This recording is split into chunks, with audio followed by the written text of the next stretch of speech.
Ya no siento mis piernas, gritaba la pequeña con un hilo de voz que apenas lograba cortar el viento helado que bajaba de las cumbres del Nevado de Toluca. Estaba allí, desprotegida, con la piel volviéndose azul bajo una nevada que no perdonaba a nadie, mientras sus pequeños pies descalzos se hundían en el blanco gélido de la montaña. Pero lo que aquel hombre poderoso estaba a punto de descubrir en el cuello de la niña lo haría caer de rodillas sobre el hielo, rompiendo un corazón que llevaba 20 años congelado por la ambición y el luto. Quédate conmigo hasta el final de este relato, porque lo que verás no es solo una casualidad, sino el inicio de una justicia que tardó 2 décadas en salir a la luz. Antes de continuar, me gustaría pedirte que, si esta historia toca tu corazón, te suscribas al canal y me dejes un comentario con una nota del 0 al 10. Tu apoyo es lo que me permite seguir compartiendo estas narrativas contigo. Ahora, acompáñame a las faldas del volcán, donde la nieve está a punto de revelar un secreto enterrado. El Nevado de Toluca es un gigante de piedra que no conoce la piedad. En invierno, el cielo se tiñe de un color plomo pesado, casi asfixiante, y la neblina baja como un fantasma que devora los caminos de terracería, ocultando los pinos y las pequeñas chozas de madera que salpican la sierra. En este lugar, el frío no es solo una temperatura. Es una presencia física que cala hasta los huesos y te recuerda lo pequeño que eres frente a la naturaleza. Sin embargo, para don Julián Valderrama, la naturaleza era simplemente un recurso más que debía ser explotado. Julián, a sus 60 años, era la viva imagen del éxito implacable. Desde sus oficinas de mármol y cristal en Santa Fe, en el corazón financiero de la Ciudad de México, este hombre había construido un imperio inmobiliario sobre las cenizas de los sueños de otros. Para él, la compasión era una moneda devaluada, una debilidad que los pobres usaban para justificar su falta de ambición. Su mirada era tan dura como el concreto de sus edificios y su voz tenía el filo de un bisturí. Viajaba siempre en una camioneta blindada de última generación, rodeado de acabados de piel y una calefacción que lo mantenía a salvo de la realidad del mundo exterior. Esa tarde, Julián regresaba de una reunión que lo tenía de un humor particularmente agrio. Había pasado el día en una de las comunidades rurales de las faldas del volcán, cerrando un trato que él consideraba una obra maestra de la negociación, aunque para cualquier otra persona hubiera sido un robo a mano armada. Había logrado convencer a un grupo de ejidatarios de vender sus tierras, el único patrimonio que tenían para cultivar, a un precio de miseria. Julián planeaba construir allí un complejo de cabañas de ultralujo para empresarios que, como él, querían conectar con la naturaleza sin renunciar a sus comodidades. A medida que la camioneta avanzaba por las curvas cerradas y peligrosas de la montaña, la nieve comenzó a caer con una fuerza inusual. El parabrisas apenas podía con la acumulación de hielo, y el chofer, un hombre joven llamado Roberto, mantenía las manos firmes en el volante, consciente de que un solo error los mandaría directamente al abismo que se abría a su derecha. Julián, en el asiento trasero, revisaba unos documentos en su tableta, ignorando el paisaje majestuoso y terrible que lo rodeaba. Para él el Nevado de Toluca no era un lugar de belleza, sino el sitio donde 20 años atrás su vida se había roto en 1000 pedazos. Fue en esta misma zona donde su única hija, Elena, había perdido la vida en lo que las autoridades calificaron como un trágico accidente de carretera. Elena era todo lo contrario a su padre. Era luz, era arte, era una mujer que amaba a la gente de la sierra y que pasaba sus fines de semana haciendo trabajo voluntario. Julián nunca aprobó esa obsesión por los necesitados, y cuando ella desapareció en el fondo de un barranco durante una tormenta similar a esta, algo dentro de él se apagó para siempre. El dolor se transformó en una coraza de hielo que nadie había podido penetrar desde entonces. Se convenció de que el mundo era un lugar cruel y que la única forma de sobrevivir era siendo el más cruel de todos. De pronto, un frenazo brusco sacudió la camioneta, haciendo que la tableta de Julián volara hacia el suelo del vehículo. El millonario soltó una maldición, sus ojos inyectados en sangre por la molestia. «Roberto, ¿qué demonios te pasa? ¿Acaso quieres que nos matemos?», gritó Julián acomodándose el abrigo de lana fina. Pero el chofer no respondió de inmediato. Estaba paralizado, mirando a través del cristal empañado hacia los faros delanteros que cortaban la neblina con su luz blanca y cegadora. «Señor, hay alguien en el camino», susurró Roberto con la voz temblorosa. Julián se asomó entre los asientos y lo vio. Al principio, solo era una mancha oscura en medio de la blancura infinita de la carretera. Pero a medida que la neblina se disipaba por un segundo, la figura cobró forma. Era una niña. No podía tener más de 6 o 7 años. Llevaba puesto un huipil raído, una prenda de algodón bordada que claramente no estaba hecha para soportar temperaturas bajo cero. Y lo que era más impactante, lo que hizo que incluso Julián sintiera un escalofrío que no venía del exterior. La niña estaba completamente descalza. Sus pies, pequeños y frágiles, estaban hundidos en la nieve virgen, del color de la cera. «Toca el claxon, Roberto. No tenemos tiempo para esto. Seguramente es algún truco de los locales para pedir dinero», ordenó Julián con impaciencia. Su mente solo estaba en llegar a su departamento en la ciudad, servirse un whisky y olvidar el frío de esa montaña. Roberto obedeció y el sonido potente del claxon resonó en el valle, rebotando en las paredes de roca. Pero la niña no se movió. No se asustó, no pidió ayuda. Simplemente se quedó allí, mirando hacia la nada con ojos vacíos, hasta que sus rodillas cedieron y se desplomó pesadamente sobre el manto blanco, como un pájaro herido que ya no puede volar. Un silencio sepulcral inundó la cabina de la camioneta. Incluso Julián, el hombre que presumía de no tener sentimientos, sintió que algo se agitaba en lo más profundo de su memoria. «Maldita sea. Bajemos a ver», gruñó, aunque su tono ya no era de molestia, sino de una extraña urgencia que no sabía explicar. Al abrir la puerta pesada de la unidad blindada, el aire gélido lo golpeó de frente, recordándole la fragilidad de la vida humana. Sus zapatos de diseñador se hundieron en la nieve, mientras caminaba hacia la pequeña figura. Al acercarse, el cuadro era desgarrador. La niña tenía el rostro amoratado por la hipotermia y sus labios estaban blancos. Sus pestañas estaban cubiertas de escarcha y sus manos pequeñas se cerraban con fuerza, como si intentara aferrarse a un último resto de calor. Fue entonces cuando Julián escuchó ese susurro, ese lamento que parecía venir de otra dimensión. «Ya no siento mis piernas. Abuelita, ayúdame. Ya no siento mis piernas». Julián se quedó paralizado. Por un momento no vio a una desconocida. Vio a su propia Elena. Vio a la hija que no pudo salvar. Vio la vulnerabilidad que había pasado décadas tratando de ignorar. Sin pensarlo, sin importarle que su abrigo de miles de dólares se manchara de lodo y nieve, el millonario se arrodilló y levantó a la niña en sus brazos. Era tan ligera, casi como si estuviera hecha de aire. Su cuerpo estaba tan frío que Julián sintió miedo, un miedo real y visceral que no había experimentado en años. «Roberto, abre la puerta. Pon la calefacción al máximo», gritó Julián mientras corría de regreso al vehículo. Pero justo cuando la acomodaba en el asiento trasero para envolverla en una manta térmica que guardaban para emergencias, algo brilló bajo el cuello del huipil de la niña. Era una cadena de plata vieja, oscurecida por el tiempo, pero inconfundible.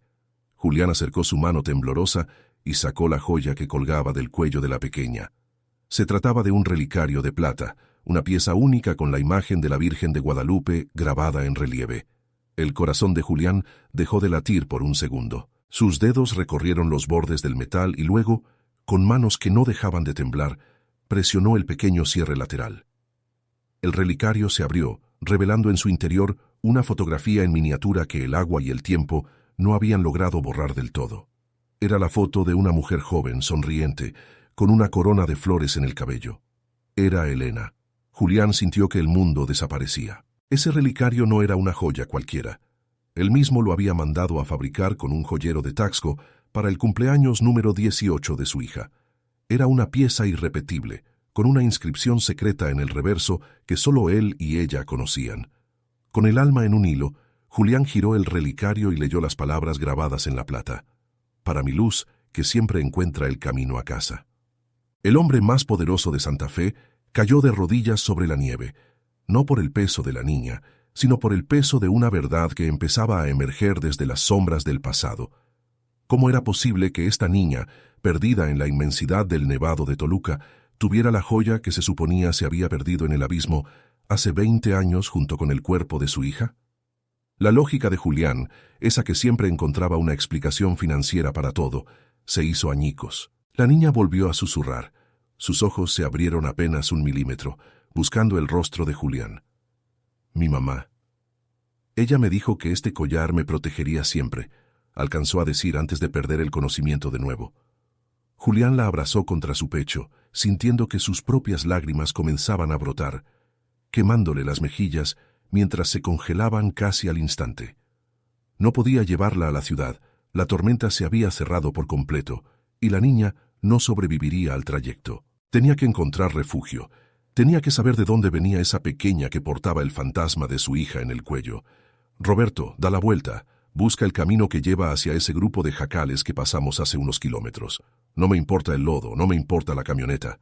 ¡Muévete!, ordenó Julián con una voz que ya no era la de un jefe, sino la de un hombre desesperado por encontrar una respuesta que le devolviera la vida. La camioneta rugió, luchando contra los elementos, mientras Julián mantenía a la niña apretada contra él, tratando de transmitirle su calor, intentando compensar, en unos minutos, 20 años de indiferencia y frío en el alma.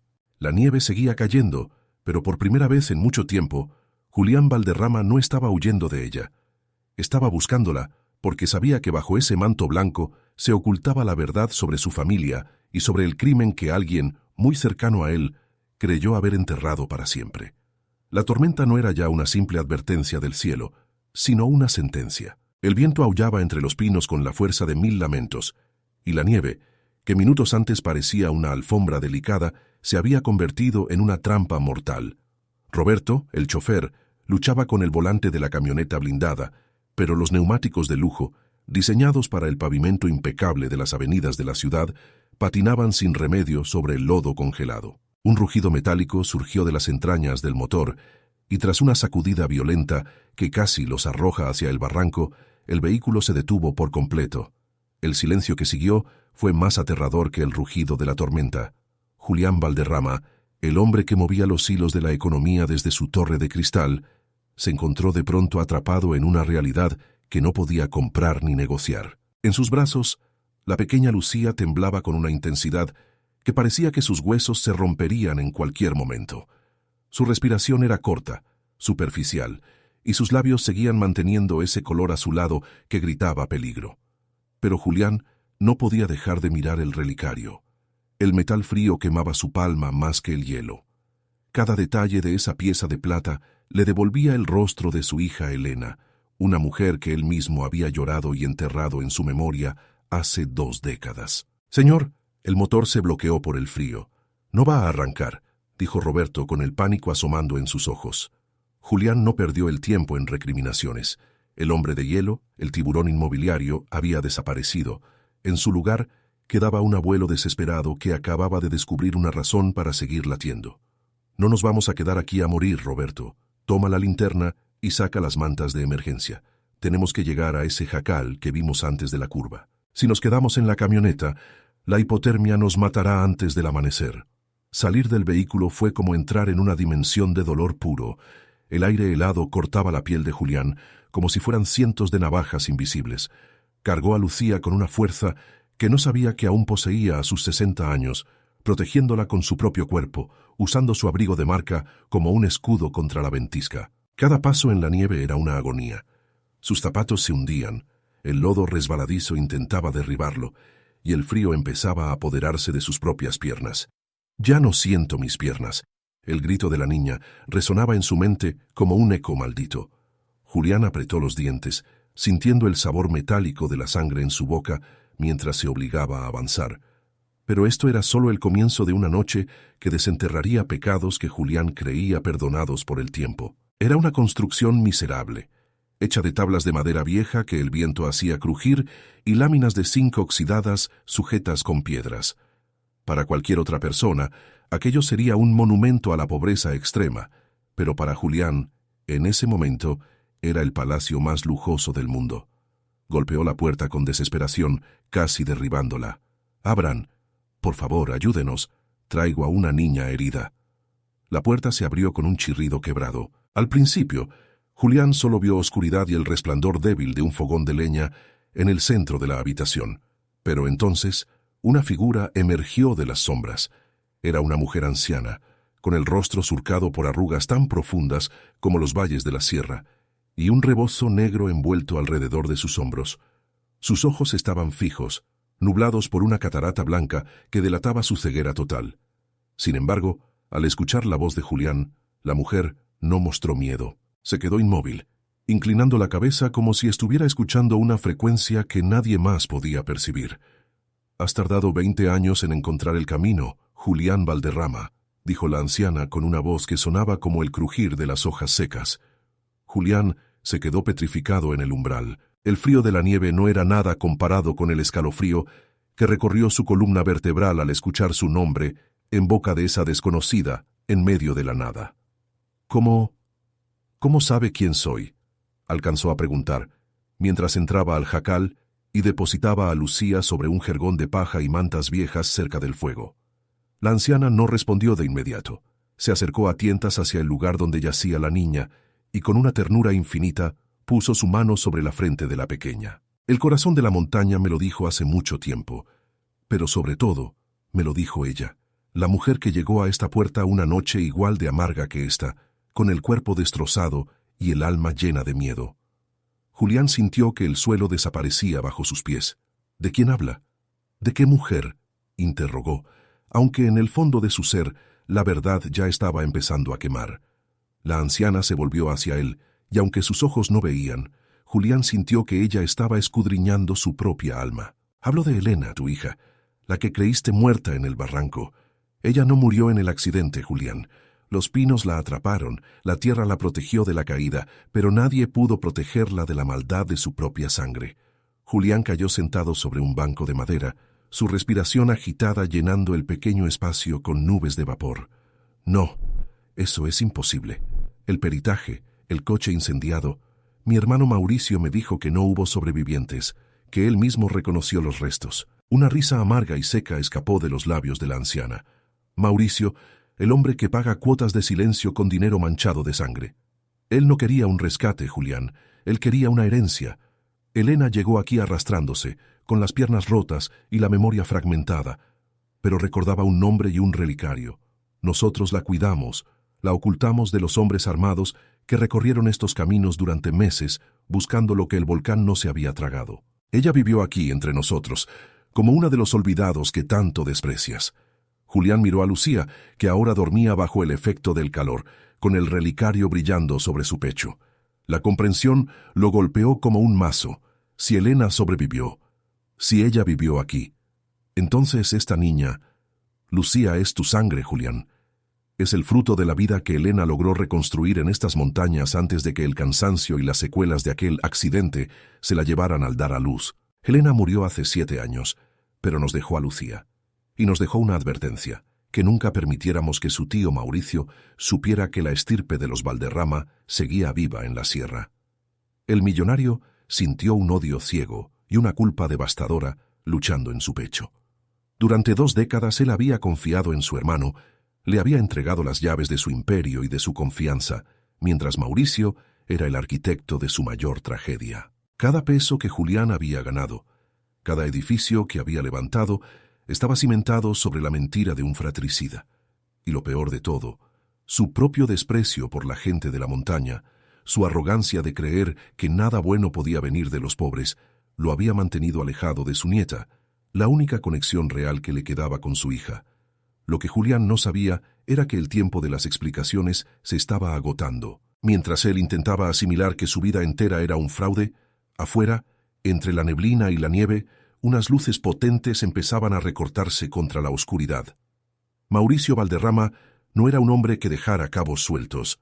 Al notar que el GPS de la camioneta de su hermano se había detenido en una zona que él conocía demasiado bien, el pánico se apoderó de él.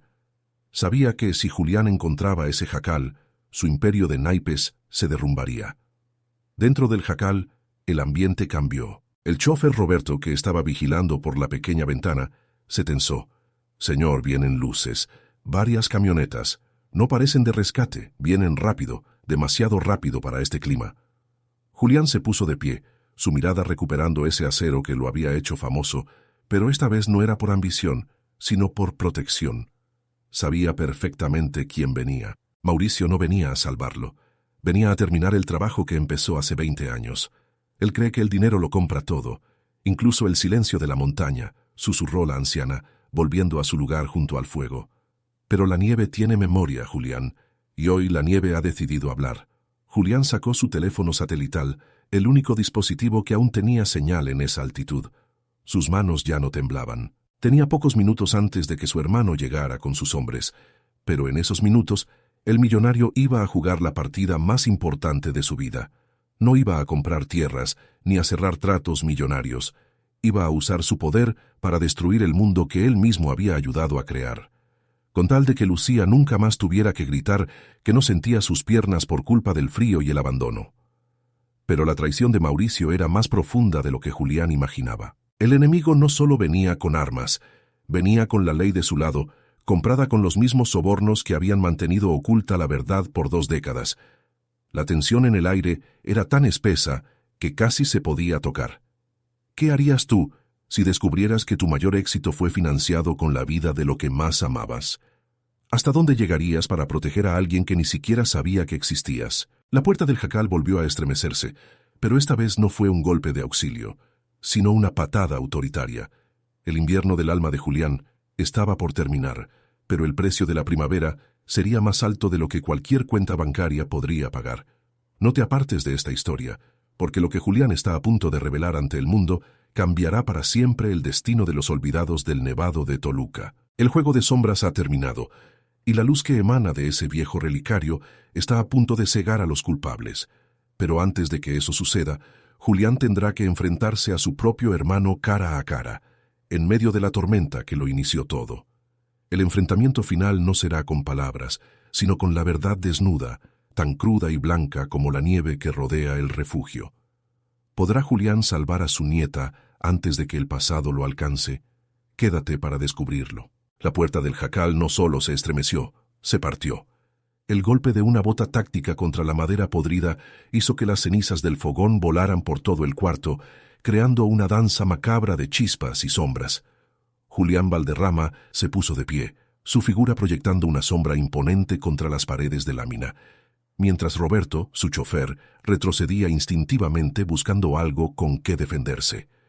Pero no era la policía, ni un equipo de rescate. El hombre que cruzó el umbral, envuelto en una parca de diseñador y con el rostro crispado por una rabia contenida, era el mismo hombre que compartía su apellido y su sangre.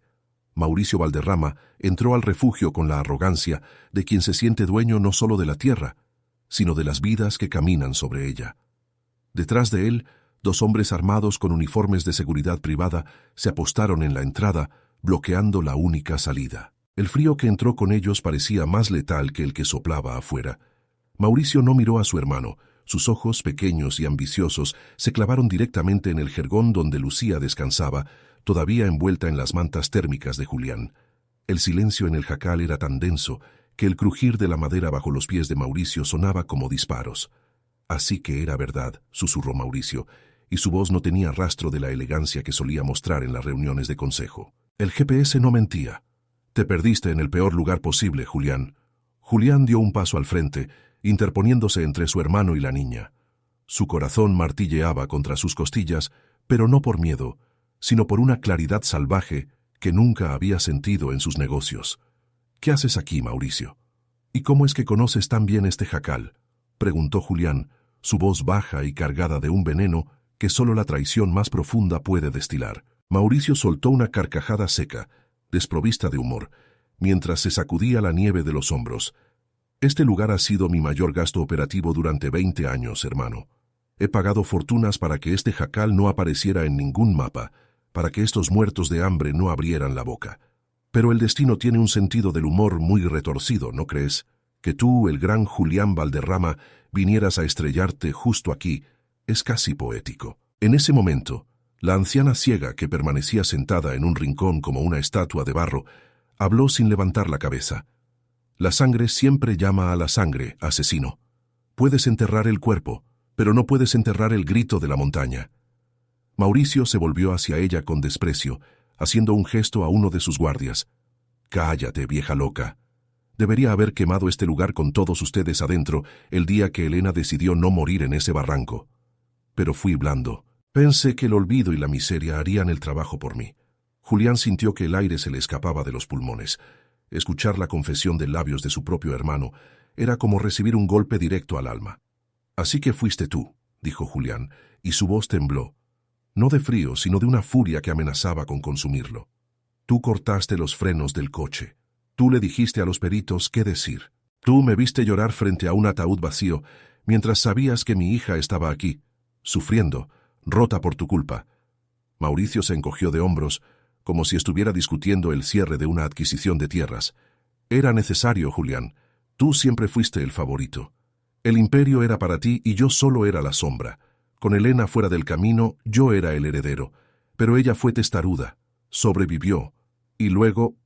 Bueno, luego apareció esa mocosa que tienes a tus espaldas. Mauricio dio un paso más hacia Lucía, y Julián vio que su hermano sostenía algo en la mano.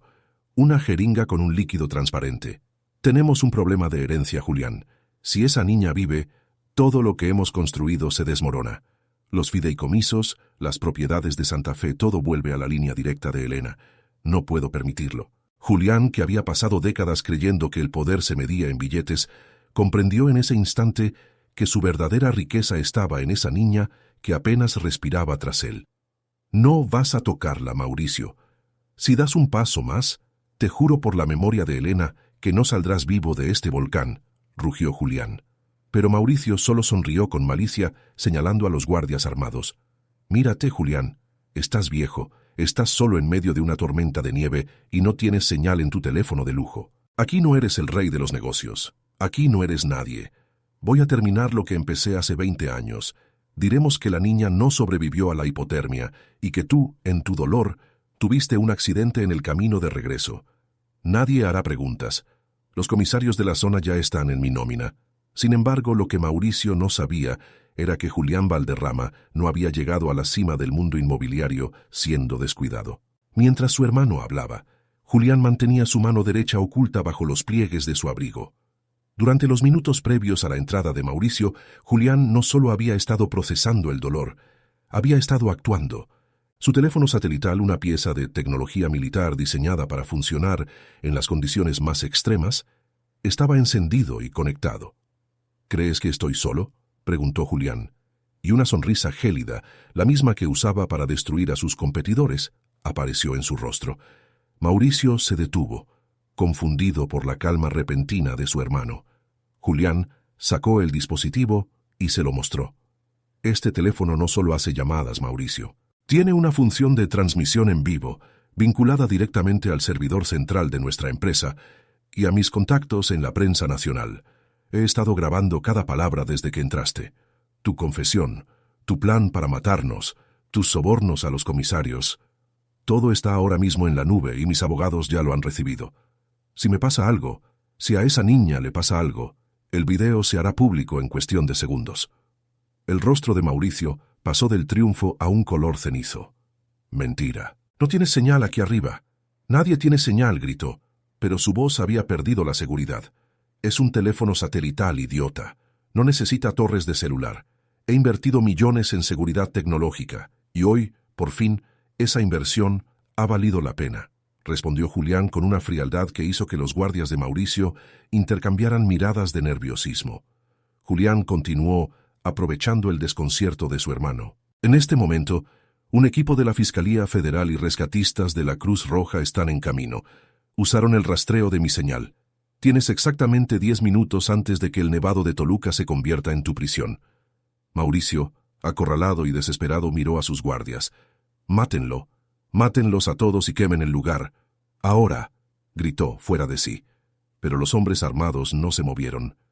Eran mercenarios, sí, pero no eran estúpidos. Sabían que Julián Valderrama tenía el poder suficiente para cazarlos hasta el fin del mundo si el video ya estaba circulando. Además, el sonido de las sirenas, distantes pero inconfundibles, empezó a filtrarse a través del aullido del viento. La justicia, esa que Julián había ignorado durante años, finalmente estaba subiendo la montaña. Julián se dio cuenta de que este era el momento. Se volvió hacia Lucía y la tomó de nuevo en sus brazos. La niña abrió los ojos lentamente, despertada por los gritos. Tenía miedo, sus pequeños ojos buscaban desesperadamente a su abuela. «Shh, tranquila, pequeña, todo va a estar bien. El frío ya se va», susurró Julián, y por primera vez en su vida, sus palabras no eran una transacción, sino una promesa de alma. Miró el relicario que colgaba del cuello de la niña y sintió que Elena estaba allí con ellos, dándole la fuerza para enfrentar lo que venía. Afuera, las luces azules y rojas de las patrullas comenzaron a iluminar la neblina, creando un espectáculo surrealista en medio de la blancura del volcán.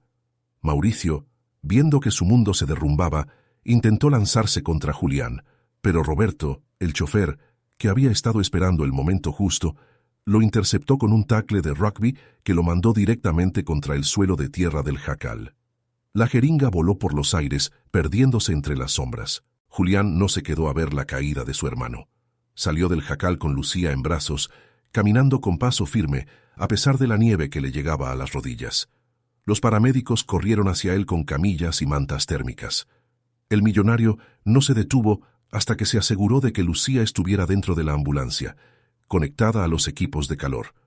Solo entonces, bajo la luz de los faros de la Policía Federal, Julián se permitió derrumbarse. Se sentó en el estribo de una de las camionetas, con el abrigo manchado de hollín y las manos cubiertas de tierra, mirando hacia la cumbre del nevado.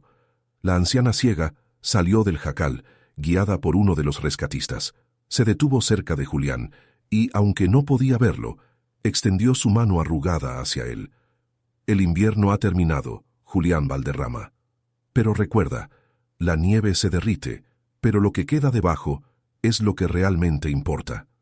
¿Qué harás ahora que el hielo se ha ido?, le preguntó. Julián miró hacia la ambulancia donde Lucía lo observaba a través del cristal, todavía con el relicario de plata brillando sobre su pecho. Julián sabía que lo que venía no sería fácil. Tendría que enfrentar juicios, auditorías y el escrutinio público por los delitos financieros que Mauricio había cometido en su nombre para chantajearlo. Probablemente perdería gran parte de su fortuna, sus oficinas en Santa Fe y su estatus de hombre intocable. Pero mientras veía a los oficiales esposar a su hermano y meterlo en una patrulla, Julián sintió una ligereza que ningún éxito financiero le había dado jamás. Pero esto es solo el comienzo de la verdadera redención. Julián todavía tiene una última batalla que librar: convencer a Lucía de que el mundo no es solo frío y abandono, y enfrentarse al vacío que Elena dejó en ese jacal. La riqueza verdadera está a punto de mostrar su rostro, pero el sacrificio que Julián debe hacer para asegurar el futuro de su nieta será el más grande de su vida. No te muevas de tu asiento, porque el desenlace de esta historia te demostrará que, a veces, para ganar el cielo, primero hay que perder todo lo que creías que era el mundo. La nieve está por dar paso al sol, y con él la promesa de que ningún niño de la sierra volverá a caminar descalzo. ¿Estás listo para ver cómo un hombre de hielo se convierte en el guardián de la montaña? Quédate, porque el final te hará creer de nuevo en los milagros. Las luces de las patrullas pintaban la nieve de un color violáceo, una mezcla de rojo y azul que parecía advertir que el mundo, tal como Julián lo conocía, se había terminado. Mientras los agentes federales arrastraban a Mauricio hacia una de las camionetas, el villano no dejaba de gritar, maldiciendo a su hermano y prometiendo que aquello no se quedaría así. Pero sus gritos se perdían en la inmensidad del nevado de Toluca, tragados por el mismo viento que durante 20 años había guardado el secreto de su crimen. Julián no lo miró ni una sola vez. Sus ojos estaban fijos en la pequeña Lucía, que era subida a la ambulancia con un cuidado que él nunca tuvo con sus empleados o sus socios. Pero la caída de Mauricio era solo la primera ficha del dominó. Julián sabía que el video que había transmitido no solo exponía el intento de asesinato de esa noche, sino que abría una caja de Pandora sobre el imperio Valderrama. Durante años, él mismo había cerrado los ojos ante las facilidades que su hermano conseguía para las licitaciones y las compras de terrenos ejidales. Había aceptado el éxito sin preguntar por el precio de la sangre.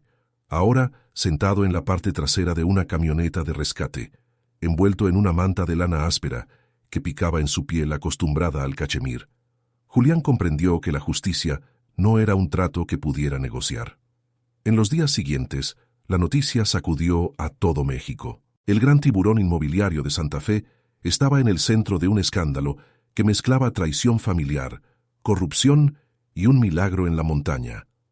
Julián no usó su equipo de abogados para esconderse. En un movimiento que dejó atónitos a sus socios, se presentó voluntariamente ante la fiscalía. Entregó cada documento, cada registro contable y cada prueba que vinculaba sus empresas con los sobornos de Mauricio, Sabía que al hacerlo estaba firmando la sentencia de muerte de su imperio. Pero cada vez que cerraba los ojos, escuchaba el llanto de Lucía en la nieve y sentía el peso del relicario de plata en su mano. Lo que sucedió después fue un proceso doloroso de desmantelamiento. Las acciones de su empresa cayeron en picada, sus cuentas fueron congeladas y sus propiedades en las zonas más exclusivas de la ciudad fueron embargadas para pagar las multas y las reparaciones a las comunidades afectadas. Sus amigos de los clubes de golf y las cenas de gala desaparecieron como si nunca hubieran existido. Julián Valderrama, el hombre que creía que el dinero era su armadura, se encontró de pronto viviendo en un pequeño departamento alquilado, con apenas lo necesario para subsistir mientras el proceso legal avanzaba. Sin embargo, por primera vez en 2 décadas, el vacío en su pecho no le dolía. El giro definitivo ocurrió 6 meses después, cuando el juez dictó sentencia. Mauricio fue condenado a la pena máxima por homicidio en grado de tentativa, fraude y asociación delictuosa. Julián, por su cooperación y por no haber participado directamente en los crímenes de sangre, recibió una sentencia suspendida y una multa que terminó por consumir lo último que quedaba de su antigua fortuna. Pero no le importó. El día que salió del juzgado no lo esperaba una limusina, sino un taxi que lo llevó directo de vuelta a las faldas del Nevado de Toluca. La montaña ya no era blanca, sino verde, vestida con la exuberancia de la primavera.